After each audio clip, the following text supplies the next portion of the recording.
ಚಿಂತಾಮಣಿಯಲ್ಲಿ metric ನಂತರ ಬಾಲಕಿಯರ ವಿದ್ಯಾರ್ಥಿ ನಿಲಯದಲ್ಲಿ ಕಾನೂನು ಅರಿವು ನೆರವು ಕಾರ್ಯಕ್ರಮ.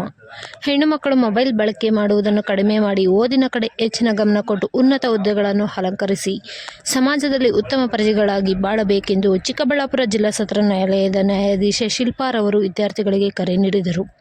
ಚಿಂತಾಮಣಿ ನಗರದ ಉಪಕಾರ ಗೃಹ ಪಕ್ಕದಲ್ಲಿರುವ ಮೆಟ್ರಿಕ್ ನಂತರ ಬಾಲಕಿಯರ ವಿದ್ಯಾರ್ಥಿ ನಿಲಯದಲ್ಲಿ ಕಾನೂನು ಸೇವಾ ಸಮಿತಿ ಹಾಗೂ ಹಿಂದುಳಿದ ವರ್ಗಗಳ ಕಲ್ಯಾಣ ಇಲಾಖೆಯಿಂದ ಕಾನೂನು ಅರಿವು ನೆರವು ಕಾರ್ಯಕ್ರಮವನ್ನು ಹಮ್ಮಿಕೊಳ್ಳಲಾಗಿತ್ತು. ಈ ಕಾರ್ಯಕ್ರಮವನ್ನು ದೀಪ ಬೆಳಗಿಸುವ ಮೂಲಕ ಜಿಲ್ಲಾ ಸತ್ರ ನ್ಯಾಯಾಧೀಶೆ ಶಿಲ್ಪಾ ಮತ್ತಿತರರು ಉದ್ಘಾಟನೆ ಮಾಡಿದರು. ಈ ವೇಳೆ ಕಾರ್ಯಕ್ರಮವನ್ನು ಉದ್ದೇಶಿಸಿ ಜಿಲ್ಲಾ ಸತ್ರ ನ್ಯಾಯಾಲಯದ ನ್ಯಾಯಾಧೀಶೆ ಶಿಲ್ಪಾರವರು ಮಾತನಾಡಿ, ಎಲ್ಲ ವಿದ್ಯಾರ್ಥಿಗಳಿಗೆ ಶುಭ ಹಾರೈಸುತ್ತಾ ಎಲ್ಲ ವಿದ್ಯಾರ್ಥಿಗಳು ಮೊಬೈಲ್ ಬಳಕೆ ಕಮ್ಮಿ ಮಾಡಬೇಕು. ಫೇಸ್ಬುಕ್, ಇನ್ಸ್ಟಾಗ್ರಾಂ ಬಳಕೆ ಮಾಡುತ್ತಿರುವವರು ಎಲ್ಲ ಬದಿಗಿಟ್ಟು ವಿದ್ಯಾಭ್ಯಾಸ ಬಗ್ಗೆ ಹೆಚ್ಚು ಗಮನ ಕೊಡಬೇಕು.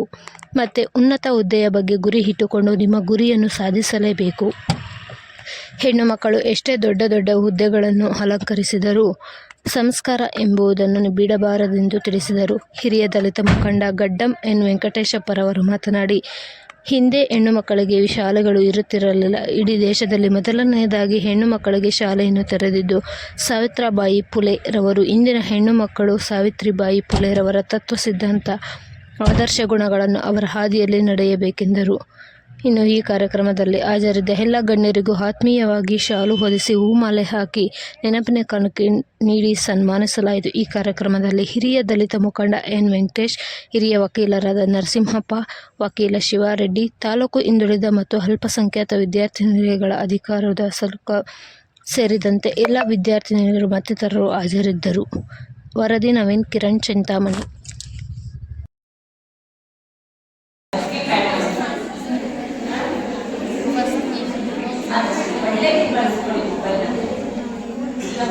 ಏನು ಸರ್ಚ್ ಮಾಡಿದ್ರು, ಯಾವ ಟಾಪಿಕ್ ಬಗ್ಗೆ ಸರ್ಚ್ ಮಾಡಿದ್ರು ಬಹಳ ಒಳ್ಳೆ ಮಾಹಿತಿ ಬರುತ್ತೆ, ಬಹಳ ಒಳ್ಳೆ ಮೋಟಿವೇಶನ್ ಸ್ಪೀಚ್ ಬರ್ತಾವೆ. ಸುಧಾಮೂರ್ತಿ ಅಮ್ಮನವ್ರದ್ದು ಯಾವ್ದಾದ್ರು ಸ್ಪೀಚ್ ಕೇಳಿದಿರಲ್ಲ, ಆ ತರ ಕಳಿಸ್ಬೋದು ಈ ವಿದ್ಯಾರ್ಥಿ ಲೈಫ್ ನಲ್ಲಿ. ಅದು ಬಿಟ್ಟು ರೀಲ್ಸ್ ಮಾಡೋದು ಬಹಳಷ್ಟು ಮೇಕಪ್ ಬಗ್ಗೆ ನಾನು ನೋಡಿದ್ರೆ ಮೇಕಪ್ ಬಗ್ಗೆನೇ ಜಾಸ್ತಿ ಇರುತ್ತಲ್ಲ ಇನ್ಸ್ಟಾಗ್ರಾಮ್ ಅಲ್ಲಿ. ಹೇರ್ ಸ್ಟೈಲ್ ಹೆಣ್ಮಕ್ಳಿಗೆ ಅದೇ ಇಲ್ಲ, ಅಟ್ರಾಕ್ಟ್ ಆಗುವಂಥದ್ದು ಈ ಏಜ್ನಲ್ಲಿ ಅದೆಲ್ಲ ಕಾಮನ್. ಬಟ್ ಅದನ್ನ ಎಲ್ಲ ಒಂದು ಬದಿಗೊತ್ತಿ ಮೊದಲು ವಿದ್ಯಾರ್ಥಿ ಲೈಫಿಗೆ ಗಮನ ಕೊಡಿ. ಈ ಲೈಫ್ ಎಲ್ಲೂ ಸಿಗೋದಿಲ್ಲ, ಹೇಳಿದಾರಲ್ಲ, ಸ್ಟೂಡೆಂಟ್ ಲೈಫ್ ಇಸ್ ಈ ಲೈಫ್ ನೀವು ಮದುವೆ ಆದ್ಮೇಲೆ ಸಿಗೋಂಥದ್ದಲ್ಲ. ತನ್ನದೇ ಆದ ಜವಾಬ್ದಾರಿಗಳು ಬರ್ತದೆ ಹೆಣ್ಮಕ್ಳಿಗೆ, ಎಸ್ಪೆಷಲಿ ಹೆಣ್ಮಕ್ಳಿಗೆ. ಅದಕ್ಕೆ ಮೊದಲನೇದಾಗಿ ಈ ಲೈಫನ್ನ ಯುಟಿಲೈಸ್ ಮಾಡಿ. ಫಸ್ಟ್ ಓದಿ, ಚೆನ್ನಾಗಿ ಒಂದು ಕೆಲಸ ಸೇರ್ಕೊಳ್ಳಿ. ತಮ್ಮ ಕಾಲ ಮೇಲೆ ತಾವು ನಿಂತ್ಕೊಂಡ್ರೆ ನೀವು ಓದೋ ಟೈಮಲ್ಲಿ ಅಂಬೇಡ್ಕರ್ ಏನೆಲ್ಲ ಓದಿದ್ರು ಅನ್ನೋದನ್ನು ತಿಳ್ಕೋಬೇಕಾಗುತ್ತೆ. ಅಂಬೇಡ್ಕರ್ ಅವ್ರ ಕಾರಣದಿಂದ ನಮಗೆ ಈ ಹಾಸ್ಟೆಲು, ಈ ವ್ಯವಸ್ಥೆ ನಮಗೆ ಬಂದಿದೆ. ಅಂಬೇಡ್ಕರ್ ಅವರು 1891ರಲ್ಲಿ ಹುಡ್ತಾರೆ. ಅವರು MA, PhD, DSc, D.Litt, Bharat, ಈ ಥರ ಅಮೆರಿಕ, ಲಂಡನ್, ಬೇರೆ ಬೇರೆ ದೇಶಗಳಿಗೆ ಓದ್ಕೊಂಡು ಬರ್ತಾರೆ. ಓದ್ಕೊಂಡು ಬಂದ ಮೇಲೆ ನಮ್ಮ ದೇಶದ ಒಂದು ಚರಿತ್ರೆಯನ್ನು ಅಧ್ಯಯನ ಮಾಡ್ತಾರೆ. ನಮ್ಮ ದೇಶದ ಚರಿತ್ರೆಯಲ್ಲಿ ಹೆಣ್ಮಕ್ಳ ಬಗ್ಗೆಯೂ ಅಧ್ಯಯನ ಮಾಡ್ತಾರೆ. ಭಾಳ ಮುಖ್ಯವಾಗಿ ಹೆಣ್ಮಕ್ಳಿಗೆ ಶಾಲೆ ಇರಲ್ಲ. 1831ರಲ್ಲಿ ಪೂನಾದಲ್ಲಿ ಸಾವಿತ್ರಿಬಾಯಿ ಫುಲೆ ಅಂತ ಆಕೆ ಮೊದಲು ಶಾಲೆ ತೆಗಿತಾರೆ. ಇಡೀ ದೇಶಕ್ಕೆ ಮೊದಲು ತೆಗೆಯೋದು ಶಾಲೆ ಸಾವಿತ್ರಿಬಾಯಿ ಫುಲೆ ಅವರು. ಅಲ್ಲಿ ಹೋಗಿದ್ದೆ ನಾನು. ಅವ್ರ ಸ್ಕೂಲ್ ನೋಡಿದೆ, ಅವ್ರ ಮನೆ ನೋಡಿದೆ, ಅವ್ರ ಗಲ್ಲಿ ನೋಡಿದೆ. ತುಂಬ ಬಡ ಮಕ್ಕಳಿಗೆ, ಎಸ್ಪೆಷಲಿ ದಲಿತ ಮಕ್ಕಳಿಗೆ, ಹಿಂದುಳಿದ ಮಕ್ಕಳಿಗೆ ಸ್ಕೂಲ್ ತೆಗಿತಾರೆ. ಸ್ಕೂಲ್ ತೆಗೆದು ಎಷ್ಟು ಕಷ್ಟಪಡ್ತಾರೆ ಅಂತಂದರೆ, ಸ್ಕೂಲಿಗೆ ಬರುವಾಗ ನಿಂದನೆ ಮಾಡ್ತಾರೆ, ನಮ್ಮನ್ನು ಆವಾಚ್ಯ ಶಬ್ದಗಳಿಂದ ಬೈತಾರೆ. ಆದರೆ ಮನಸ್ಸು ಇಟ್ಕೊಳ್ಳೋದು, ನಾನೇನಾದರೂ ಮಾಡಿ ಮಕ್ಕಳಿಗೆ ಶಾಲೆಯಲ್ಲಿ ವಿದ್ಯಾರ್ಥಿಗಳನ್ನಾಗಿ ಮಾಡಬೇಕಂತ ಕಲಿಸ್ಕೊಂಡಿರ್ತಾರೆ. ಎಷ್ಟು ಕಷ್ಟಪಡ್ತಾರೆ ಅಂತಂದರೆ, ಶಾಲೆಯಲ್ಲಿ ಟೀಚರ್ ಆಗಿ ಬರ್ತಾ ಇರ್ತಾರೆ, ಅಮೆರಿಕದಲ್ಲಿ ಇರ್ತಾರೆ, ಎಲ್ಲ ಓದಿರೋದು. ಆದರೆ ಅವರು ಅನ್ಎಜುಕೇಟೆಡ್ ಆಗಿದ್ದರು, ಓದಿದ್ರು ಓದ್ಕೊಳ್ತಾರೆ ಅಂತಾರೆ ಸ್ವತಃ. ಓದ್ಕೊಂಡು ಅವ್ರ ಕನಸು ಮಕ್ಕಳಿಗೆ ಸ್ಕೂಲ್ ತೆಗಿಬೇಕು ಅಂತ ಹೇಳ್ತಾರೆ. ಇನ್ನೊಂದು ಮಾತು ಹೇಳಿದ್ರೆ, ಒಂದು ಸಂವಿಧಾನದಲ್ಲಿ ಇದು ಹಿಂದೂ ಕೋಡ್ ಬಿಲ್ ಅಂತ ಒಂದು ಕಾನೂನು ತರಬೇಕು. ಆ ಕಾನೂನಿಗೆ ಪಾರ್ಲಿಮೆಂಟಲ್ಲಿ ಬಹಳ ಚರ್ಚೆ ಆಗುತ್ತೆ. ಆದರೆ ಆ ಕಾನೂನು ಪಾಸ್ ಆಗೋದಕ್ಕೆ ಸಂಪ್ರದಾಯವಾಗಿ ಇರ್ತಾರಲ್ಲ ಅವ್ರು ಪ್ರೋತ್ಸಾಹ ಕೊಡೋದು. ಅದಕ್ಕೆ ಲಾ ಮಿನಿಸ್ಟರ್ ಆಗಿರ್ತಾರೆ ಅವರು. ಲಾ ಮಿನಿಸ್ಟರ್ಗೆ ರಾಜೀನಾಮೆ ಕೊಟ್ಬಿಟ್ಟು ಹೊರಗಡೆ ಬಂದಿರ್ತಾರೆ. ಆಮೇಲೆ ಮನುಧರ್ಮ ಶಾಸ್ತ್ರದ ಅನುಸಾರ ಈ ದೇಶ ನಡ್ಕೊಂಡು ಹೋಗ್ಬೇಕು ಅಂತ ಅವರು ಒಂದು ಹೊರತಾನೆ ಬರೀತಾರೆ. ಮನುಧರ್ಮ ಶಾಸ್ತ್ರ ಮಕ್ಕಳಿಗೆ ಹೆಣ್ಮಕ್ಳಿಗೆ ವಿದ್ಯೆ ಬರಬೇಕು, ಆಸ್ತಿ ಬರಬೇಕು, ಎಲ್ಲ ರೀತಿಯಲ್ಲೂ ಅವರು ಚೈತನ್ಯವಾಗಿ ಸ್ವಾಭಿಮಾನವಾಗಿ ನಡ್ಕೋಬೇಕು ಅನ್ನೋದನ್ನ ನಮಗೆ ಮಾಡಿ ಅವ್ರಿಗೆ ರಾಜೀನಾಮೆ ಕೊಟ್ಟು ಹೊರಗಡೆ ಬಂದು ಆಮೇಲೆ ಬುದ್ಧಿಸಮ್ಗೆ ಹೋಗ್ತಾರೆ. ಬುದ್ಧಿಸಮ್ ತುಂಬ ವೈಜ್ಞಾನಿಕವಾದ ಚಿಂತನೆ. ನಮ್ಮ ಸಂಪ್ರದಾಯಗಳು ಏನಿದ್ದಾರೆ ಅಂತ ಒಂದು ಸ್ವಲ್ಪ ನೋಡಿದ್ರೆ ಸತ್ಯವಾದ ಸಾಧನ ಪದ್ಧತಿ ಅಂತ ನಮ್ಮಲ್ಲಿ. ನಾವು ಸ್ವತಂತ್ರ ಬಂದ ಮೇಲೂ ಕೂಡ ಆ ಪದ್ಧತಿ ಜಾರಿ ಇದೆ. ಗುಜರಾತಲ್ಲಿ ರೂಪ ಕಲ್ಯಾಣ ಅಂತ ಒಂದು ಹೆಣ್ಮಗು ಗಂಡ ಸತ್ತೋಗಿದ್ದಾನೆ ಅಂತ ಒಂದೇ ಕಾರಣಕ್ಕೆ ಆ ಊರಿನ ಜನ ಎಲ್ಲ ಸೇರಿಸಿ ದೊಡ್ಡದಾಗಿ ಬೆಂಕಿ ಹಾಕಿ ಯಾಕಂದ್ರೆ ಸುಟ್ಟಾಗಿ ಸುಟ್ಟಿರ್ತಾರೆ. ಇದು ಬಹಳ ದೊಡ್ಡ ಇಶ್ಯೂ. ಇಡೀ ಹೆಣ್ಮಕ್ಳೆಲ್ಲ ಇಡೀ ದೇಶದಲ್ಲೆಲ್ಲ ಹೋರಾಟ ಮಾಡಿ ಒಂದು ಕಾನೂನು ಮಾಡ್ತಾರೆ. ಸತಿಯೊಡನೆ ಸಾಧನ ಪದ್ಧತಿಯನ್ನು ನಿಲ್ಲಿಸುತ್ತಾರೆ. ಈಗ ಅನೇಕ ವಿಚಾರಗಳು ನಿಮ್ಮ ಹತ್ರ ಮಾತಾಡುವಂಥ ಜಡ್ಜ್ ಬಂದಿದ್ದಾರೆ, ನಿಮ್ಮನ್ನು ಶೇರ್ ಮಾಡ್ಕೊಂಡಿದ್ದಾರೆ, ನರಸಿಂಹ ಶೇರ್ ಮಾಡ್ಕೊಂಡಿದ್ದಾರೆ. ನಾವು ನಮ್ಮದೇ ಆದಂಥ ಚರಿತ್ರೆಯನ್ನು ಕಟ್ಕೊಳ್ಳೋದಕ್ಕೆ, ನಮ್ಮದೇ ಆದಂಥ ಸ್ವಾಭಿಮಾನ ಕಟ್ಕೊಳ್ಳೋದಕ್ಕೆ, ನಮ್ಮದೇ ಆದಂಥ ರೀತಿ ನೀತಿ ಒಂದು ವ್ಯಕ್ತಿಗತ ಪ್ರತಿಷ್ಠೆಯ ಬದುಕೋದಕ್ಕೆ ಸಂವಿಧಾನದಿಂದ ಅನುಕೂಲ ಮಾಡಿ. ನನಗೆ ಸಿದ್ಧೇಶ್ವರ ಎಲ್ಲ ವಿದ್ಯಾರ್ಥಿನಿ ಕಳೆದ 29ನೇ ತಾರೀಕು ನಾನು ಬರಬೇಕಾಗಿತ್ತು ಇಲ್ಲಿಗೆ ಫಂಕ್ಷನ್ನಾಗಿ. ಸೊ ಕಾರಣಾಂತರದಿಂದ ನನಗೆ ತರಲಿಕ್ಕೆ ಆಗಲಿಲ್ಲ. ಇವತ್ತು ಬಂದಿದ್ದೀನಿ, ಅದಕ್ಕೆ ಕ್ಷಮೆ ಇರಲಿ. ಎರಡನೇದು, ಎಲ್ಲರೂ ಒಳ್ಳೆ ವಾತಾವರಣದಲ್ಲಿ ಬೆಳೀತಾ ಇದ್ದಾರೆ. ಬಹಳ ಖುಷಿ ಆಯಿತು ನಿಮ್ಮ ಹಾಸ್ಟೆಲ್ ನೋಡಿ ಅಲ್ವಾ? ಹೌದಾ? ಎಲ್ಲರಿಗೂ ವಾಯ್ಸ್ ಬರ್ತಾ ಇದೆ ಇವಾಗ. ಸದ್ಯ ಸ್ನ್ಯಾಕ್ಸ್ ತಗೊಂಡ್ರಾ?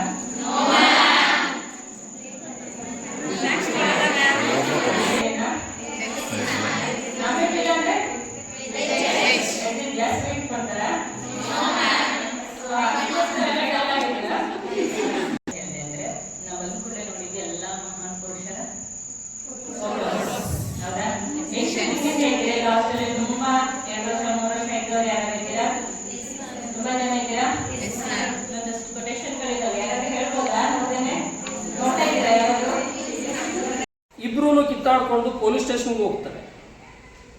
ಅವರು ಈ ಒಂದು ಮೈನರ್ ಮ್ಯಾರೇಜ್ ಆಗಿದ್ದೀರಿ, ಕುಟುಂಬದವ್ರನ್ನ ಕರೆಸಿ ಮಾತುಕತೆ ಮಾಡೋಣ ಅನ್ನೋ ರೀತಿಯಲ್ಲಿದ್ದಾಗ ಇವರಿಬ್ಬರು ಕೂಡ ನಾವು ಬೇರೆ ಆಗಲೇಬೇಕು, ನನ್ನ ಮೇಲೆ ಆ ಹೆಣ್ಮಗಳು ನನ್ನ ಮೇಲೆ ನನ್ನ ಗಂಡ ಅಂತ ಅನ್ಸ್ಕೊಂಡವನು ನನ್ನ ಮೇಲೆ ದೌರ್ಜನ್ಯ ಮಾಡಬಾರ್ದು, ಇದರಿಂದ ವಿಮುಕ್ತಳಾಗಬೇಕು ಅಂತ ಹೇಳ್ಬಿಟ್ಟು ಆ ಪೊಲೀಸ್ ಸ್ಟೇಷನ್ಗೆ ಹೋದಾಗ ಆತ ಕೋರ್ಟ್ಗೆ ಕೇಸ್ ಫೈಲ್ ಮಾಡ್ತಾನೆ.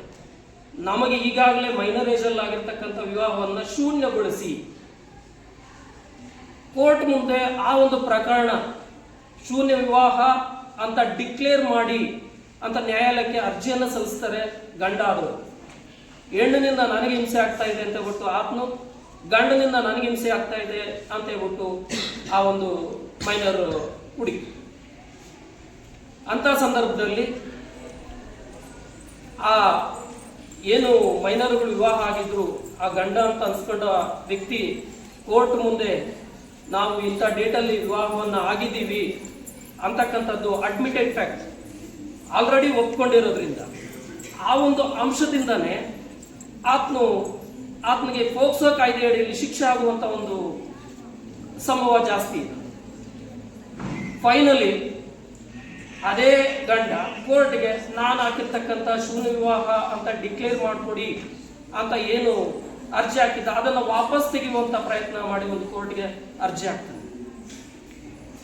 ಅಂದ್ರೆ ಎಲ್ಲಿಂದ ಶುರುವಾಗಿ ಯಾವ ಲೆವೆಲ್ಗೆ ಹೋಗುತ್ತೆ ಆ ಒಂದು ತಿಳುವಳಿಕೆಯ ಕೊರತೆಯಿಂದ ಅಂತಕ್ಕಂಥದ್ದನ್ನ ನೀವು ಗಮನಿಸಬೇಕು. ಅದೇ ರೀತಿ ಈ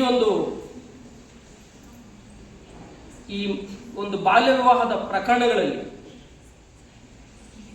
ಕೆಲವೊಂದು ಸಂದರ್ಭ ಪೇರೆಂಟ್ಸೇ ಸಹಕಾರ ಕೊಟ್ಟಿರ್ತಾರೆ ಮ್ಯಾರೇಜಸ್ಗೆ. ಹುಡುಗ ಒಳ್ಳೆಯವನು, ಅವನ ಜೊತೆ ವಿವಾಹ ಮಾಡಿಕೊಡ್ಬೇಕು, ನಮ್ಮ ಹುಡುಗಿನ ಆ ಹುಡುಗನ ಕೊಟ್ಟರೆ ಚೆನ್ನಾಗಿ ಲೈಫ್ ಲೀಡ್ ಮಾಡ್ಕೊತಾರೆ ಅಂತಕ್ಕಂಥ ಒಂದು ಪ್ರಕರಣ ನಮ್ಮ ಮುಂದೆ ಬಂತು. ಅದರಲ್ಲಿ 9th ಓದ್ತಾ ಇದ್ದು ಆ ಮಗು.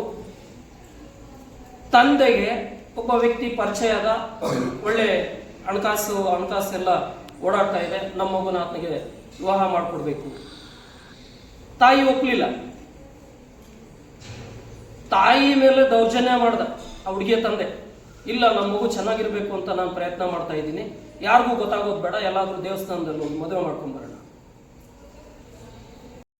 ಅಂತಹ ಸಂದರ್ಭದಲ್ಲಿ ಚೈಲ್ಡ್ ವೆಲ್ಫೇರ್ ಕಮಿಟಿ ಒಂದು ಹಾಸ್ಟೆಲ್ಸ್ ಅಂತ ಮಾಡಿರುತ್ತೆ. ಅಲ್ಲಿ ಎಜುಕೇಷನ್ಗೆಲ್ಲ ಸೌಕರ್ಯ ಕೊಡ್ತಾರೆ, ಊಟ ತಿಂಡಿ ಎಲ್ಲನೂ ಸರ್ಕಾರದ ವತಿಯಿಂದನೇ ಆ ಮಗುನ ನೋಡ್ಕೊಳ್ಳುವಂಥ ಒಂದು ಆ ಯೋಜನೆಯಲ್ಲಿ ಆ ಮಗುನ ರಕ್ಷಣೆ ಮಾಡಿದೆ. ಈ ರೀತಿ ಸಮಾಜದಲ್ಲಿ ಸಾಕಷ್ಟು ಅಹಿತಕರ ಘಟನೆಗಳು ನಡೀತಾ ಇರುತ್ತೆ.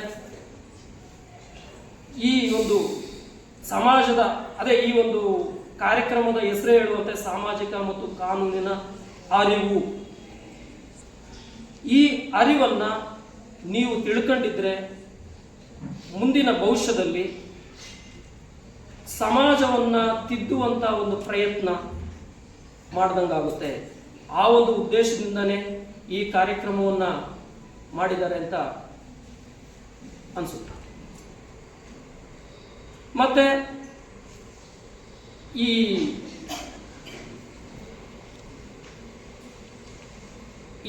ಟ್ರಾಫಿಕ್ ಇಮ್ಮೋರಲ್ ಆಕ್ಟ್ ಅಂತ ಒಂದಿದೆ.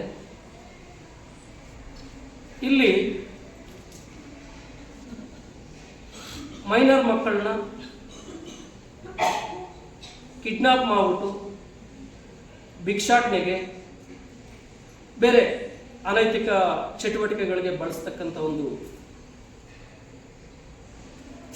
ಆ ಒಂದು ವಿಚಾರಗಳನ್ನು ತಡಿಬೇಕು ಅಂತಕ್ಕಂಥ ವಿಚಾರದಲ್ಲಿ ಆ ಒಂದು ಕಾನೂನನ್ನು ಮಾಡಿದ್ದಾರೆ. ಯಾವ ಲೆವೆಲ್ಗೆ ಆ ಒಂದು ದಂಧೆ, ಆ ಒಂದು ಇದು ಇದೆ ಅಂತಂದರೆ, ಈ ಜಾತ್ರೆಗಳು, ದೊಡ್ಡ ದೊಡ್ಡ ದೇವಸ್ಥಾನಗಳ ಒಂದು ಕ್ಲೌಡ್ಗಳಲ್ಲಿ ಸಣ್ಣ ಮಕ್ಕಳನ್ನ ಕಿಡ್ನಾಪ್ ಮಾಡಿಬಿಡೋದು, ಅವರ ಒಂದು ಇದು ಏನಂತಂದ್ರೆ ಆ ಮಕ್ಕಳಿಂದ ಆದಾಯದ ಒಂದು ಮೂಲವನ್ನ ಹುಡುಕೊಂಡಿರ್ತಾರೆ. ನಮ್ಮ ಏರಿಯಾದಲ್ಲಿ ಮಕ್ಕಳನ್ನೇನಾದ್ರು ಕಿಡ್ನಾಪ್ ಮಾಡಿದ್ದೆ ಆದರೆ ಹುಬ್ಳಿ ಧಾರವಾಡ ಸೈಡು ಆ ಮಗುನ ತಗೊಂಡೋಗ್ತಾರೆ. ಕ್ರಿಯೇಟೆಡ್ ಫಾದರ್ ಕ್ರಿಯೇಟೆಡ್ ಮದರ್ ಅಲ್ಲಿ ಉಟ್ಕೊಂತಾರೆ ಆ ಮಕ್ಕಳಿಗೆ. ಅವರು ಗ್ರ್ಯಾಂಡ್ ಆಗಿ ರೆಡಿ ಆಗ್ಬಿಟ್ಟು ಜಾತ್ರೆಗೆ ಹೋಗೋದು, ಅಲ್ಲಿ ಪಿಕ್ ಪಾಕೆಟಿಂಗ್ ಮಾಡಿಸೋದು ಅಥವಾ ಭಿಕ್ಷಾಟನೆ ಮಾಡಿಸೋದು. ಅವರಿಗೆ ಟಾರ್ಗೆಟ್ ಇಟ್ಟಿರ್ತಾರೆ, ಏನು ದಿನಕ್ಕೆ 200 ರೂಪಾಯಿ ಕಲೆಕ್ಷನ್ ಮಾಡ್ಕೊಂಡೇ ಬರಬೇಕು, ದಿನಕ್ಕೆ 500 ರೂಪಾಯಿ ಕಲೆಕ್ಷನ್ ಮಾಡ್ಕೊಂಡೇ ಬರಬೇಕು. ಈ ತರದ ದಂಧೆಗಳು ಕೂಡ ನಮ್ಮ ಸಮಾಜದಲ್ಲಿ ನಡೀತಾ ಇದೆ.